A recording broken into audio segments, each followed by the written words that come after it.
So Richard is the founder of Mews, which is a software maker that makes software for hotels and other accommodation providers to help them run their operations. And last year, it had a funding round that placed a valuation on the company of $1.2 billion. And I've known Richard since about 2018, at least, and he's a really provocative thought leader in travel tech. So thank you so much for being here. No, thank you so much for having us. I feel like I've always been trying to pitch stories and ideas of how to talk about the good word of Mews, but only since 2018 we've been on that. That's right, on the journey, and now you're in the yellow chair, right? Yeah. Great to be here. I would start by saying one of our megatrends is that hotels will get better at selling more than just rooms. And this, out of all the megatrends, this one has gotten the most page views so far, although that may change after the audience hears everything today. So there's a lot of interest in it, and one of the big changes is that a lot of hotel data has been siloed. It's been in these little boxes in the back room. The data doesn't talk well with each other. And now it's moving to the cloud. There's these open APIs. And the basic idea is all this data is now playing nicely with each other, and there's a lot of opportunity being unlocked. And so, Richard, if hotel companies have gotten to that place, the technology is in place, how can that how can they reimagine their business models? I think that hotels have I think thought about standardization, and I feel like that's been the kind of the main key for a number of years. And I think that we've kind of slightly forgotten about what it is that we're actually operating when we're operating hotels, because they are essentially kind of small cities. Especially once you go up to the kind of the 4-star, 5-star categories. And there's always, in the properties, our CPTO likes to talk about the fact that, especially before us, every PMS, every property management system, was essentially a room management system, whereas we try and actually think about the entire property in all of the different spaces. And I think that that's something that does feel like it's resonating with hoteliers, because every single hotel has some other space to sell, whether it's parking spaces, whether it's meeting spaces, and I think being able to take this kind of holistic picture of that you're looking after an experience that somebody might have kind of on site, but you're also trying to kind of really, really understand the customer of why they're coming to stay with you, what it is that they're trying to actually get out of that stay. And I think you can be much more integrated into that journey and not just care about, putting that head in a bed. And I think that feels like it's the kind of the growth story of hotels and of hotel brands being able to actually kind of play a bigger role within that customer journey, or for example, within that lived 365-day experience, basically, especially if you're operating a loyalty program. So Mews, like you say, in the past, previous property management systems, they had the room as the center and the guest got added to the room. Yeah. Now the guest is the center. Yeah, and that's something that back in 2012 when I started the company, that was the kind of the difference in architecture. And I think that most technology people will tell you that you're in technology, destiny is architecture, and the other way around. So, and I feel like that's the original sin was thinking about the room at the center. Whereas for us, it's really, really important to kind of think of the guest being at the center and all of these different services as actually kind of being added. And I think that that's also, the most natural way that you can think about hospitality, because we always talk about hospitality as being the most human industry. You're not selling a piece of inventory to somebody. You're selling it as part of an experience and part of a kind of 24-hour lived experience that somebody has. Well, talk about that 24-hour lived experience, because a hotel is just that 8 hours of sleeping in the bed, right? Yeah. What else is there? Like it's always my favorite thing that I think like Reed Hastings always said that their biggest competitor is sleep. Yeah, and from Netflix, and I always think like, well, actually for hotels, they don't have competition in that space because that is their main kind of service, and that is, if you think about the 24-hour clock, it's 8 hours of that is, especially if you're getting enough sleep, which at the moment I'm not, but I've got 3 children. Yeah. But apart from that, it is the kind of the service that you are looking for when you go traveling. But there are so many other things that you can fit into that bucket.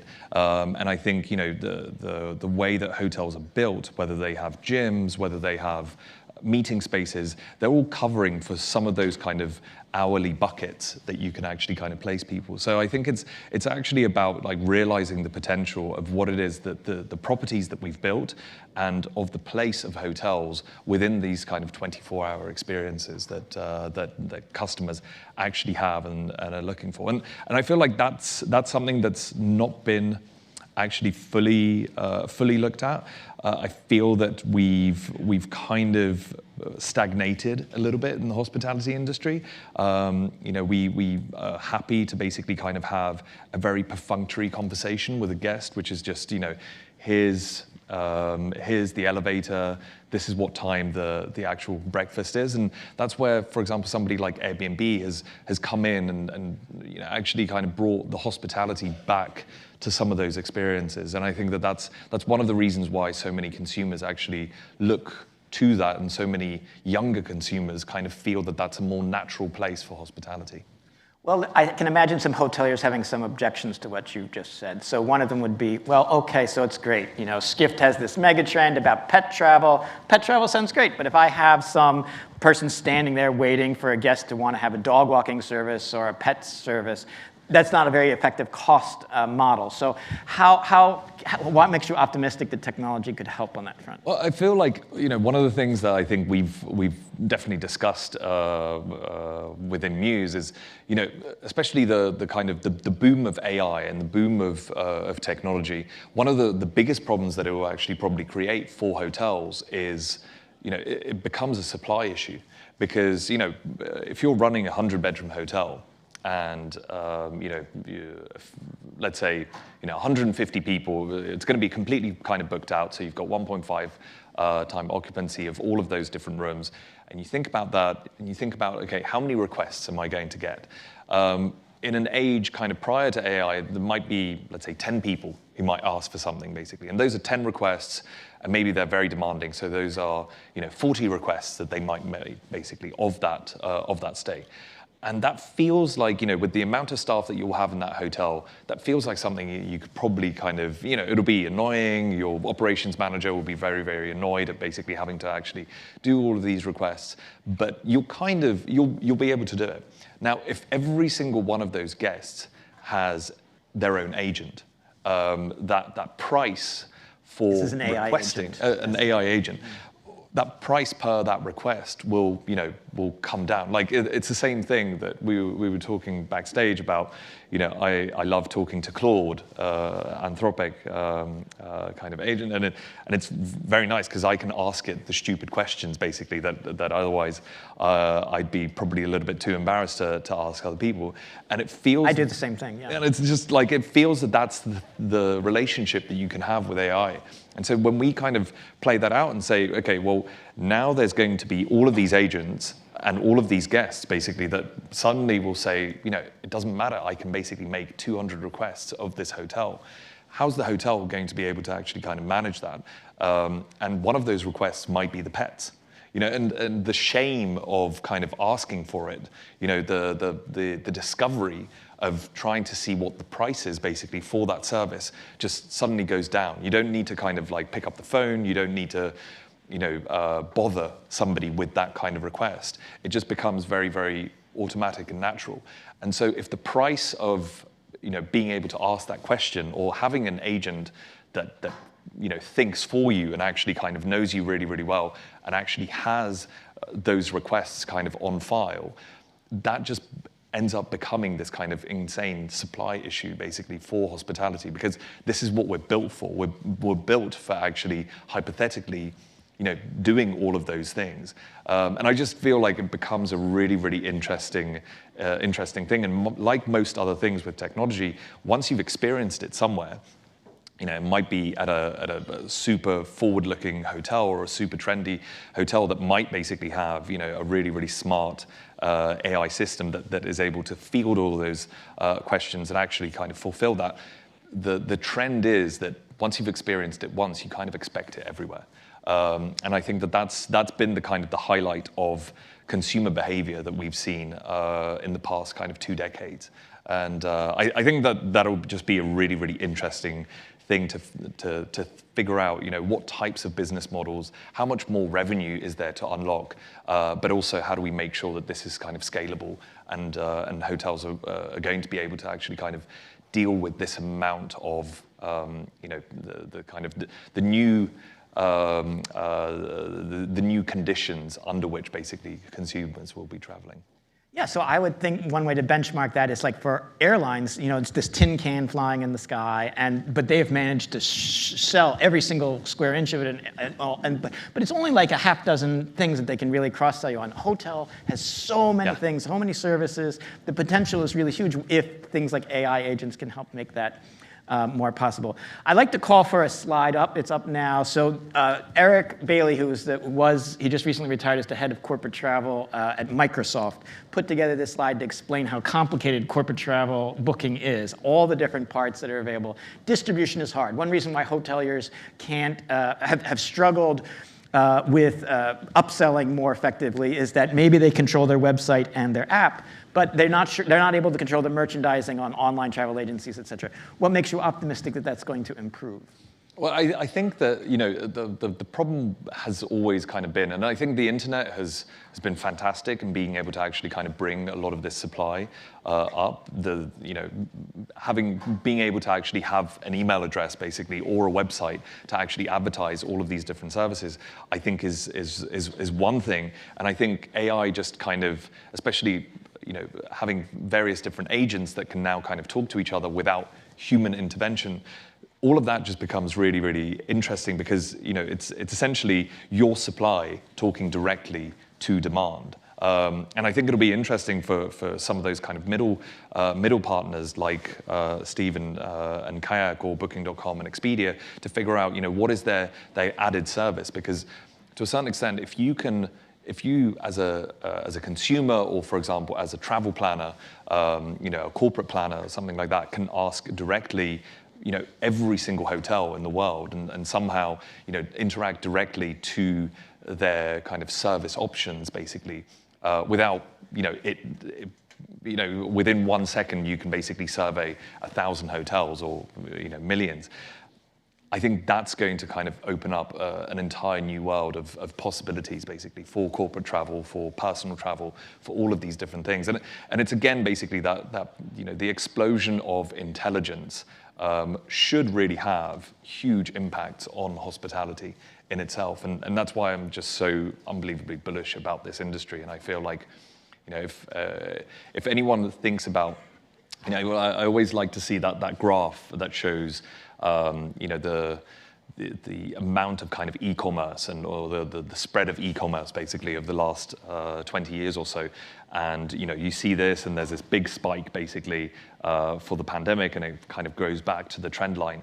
Well, the other one, and I feel like you guys at Skift do a great job of showing this, the other graph that looks exactly like that is travel.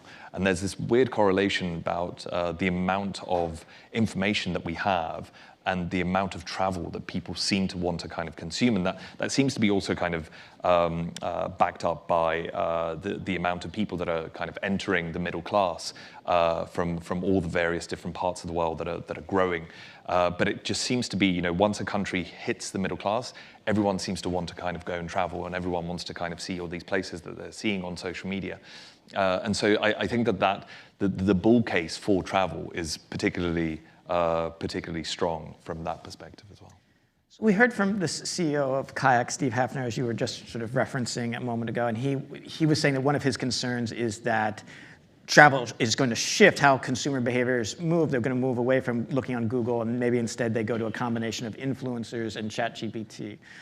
Historically, hotels have not been as good at the tech game as like major companies like Booking Holdings, but you're making it sound like they may have relative trouble. How should hotels sort of like, what would be an opportunity for them to take advantage of this and sort of get more direct bookings? Is it maybe monetizing people's interest in influencers more? Like, what makes you optimistic that they'll navigate this change? Yeah, I think that, I think the trend of influencers being able to drive people to destinations, that feels almost passé to talk about, because it feels like it's something that people actually experience today. I think if you look at kind of social commerce in places like China, and you see actually the rise of demand being driven by things like TikTok. I feel like all of those different things that almost feels it's not a new thing to talk about, and I think that that's just going to actually kind of be much greater in the next couple of years. I think that we will see almost, I don't want to kind of call them avatars, but ways that I feel like more and more people will want to try and emulate specific types of experiences, basically, that they've seen. And I think that those will also get much more interesting. I think that one of the most interesting trends that I saw was with, I'm going to call it Blue Velvet, but the film, the show with Jennifer Coolidge. God, I'm completely White Lotus. Thank you, audience. But like the amount of the explosion of the amount of people wanting to go to Taormina, basically based on in Sicily, based on that experience, and almost having a kind of White Lotus experience. I think that if you think about entertainment, content, the way that you'll be able to actually kind of experience these things, maybe in kind of VR or seeing more of those kinds of broader technology trends, and then actually kind of saying like, I want to experience that exact thing, or I would like to actually have, I'd almost love to experience a kind of an episode of that. I think that that's going to be a really, really interesting way for us to actually kind of travel. And I feel like, again, there's so much more that we can expand basically in that space. And I think that the idea of what it means to be an influencer and bring people to destinations will also get much, much broader as influencers are not just going to be kind of creating content which is just the old style of like, here's a photo, or this is the thing that I kind of experienced, but it might be here's a chance for you to actually be part of that experience, and here's a way for you to kind of, for me to almost act as your guide as part of that experience. And I think that that's something that feels almost inevitable that we will actually kind of see. So again, it's going to probably cause an explosion in the types of travel experiences and the types of almost jobs that we will actually kind of create around travel itself. Yeah, that really dovetails with one of our megatrends, which is about how travel influencers are going to become the real power brokers in travel because of the transactional aspects of like what you're saying. We have an audience question, like, how are you thinking about the future of hotel guests and bookable experiences for like tours and activities? Like, I think that tours and activities are these kind of strange things because it's a category that definitely exists, and it's something that people definitely kind of see, but it feels like we're still yet to go to the other kind of part of that, which should be that this should be something that's much more kind of driven by, like the idea of going to a destination and trying something is one thing, and then thinking about, okay, what type of experience do I kind of want?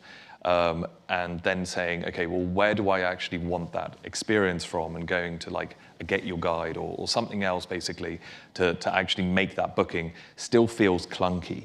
And again, I do think that it will become much easier with AI, that you'll have these kind of itineraries prepared for you. And these are the choices. That you might also be that it'll come. These types of itineraries will come with pre-bookings. There'll be a lot of kind of optional bookings, basically, like choose your own adventure. But here are the 15 adventures, basically, that this agent has actually kind of prepared for you.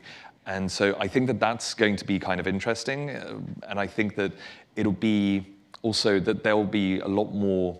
There'll be a lot more interesting experiences, basically, that will come out of that. It won't be just the normal, like, I just want to see New York with a helicopter ride. It might be kind of something deeper that actually, like, here's the next 6 hours that I have, basically, maximize that time, and this is the kind of the way that some intelligent AI will actually kind of put it together. Nice. So I feel that there's definitely something that's going to be interesting there. I just don't know what exactly that's going to be. Sure. Well, if you're interested in like hotel tech and the future, Mews is putting on a thought leadership conference in April in Amsterdam, and you can learn more there. Richard, thank you so much for joining us for this. Really appreciate it. Cheers.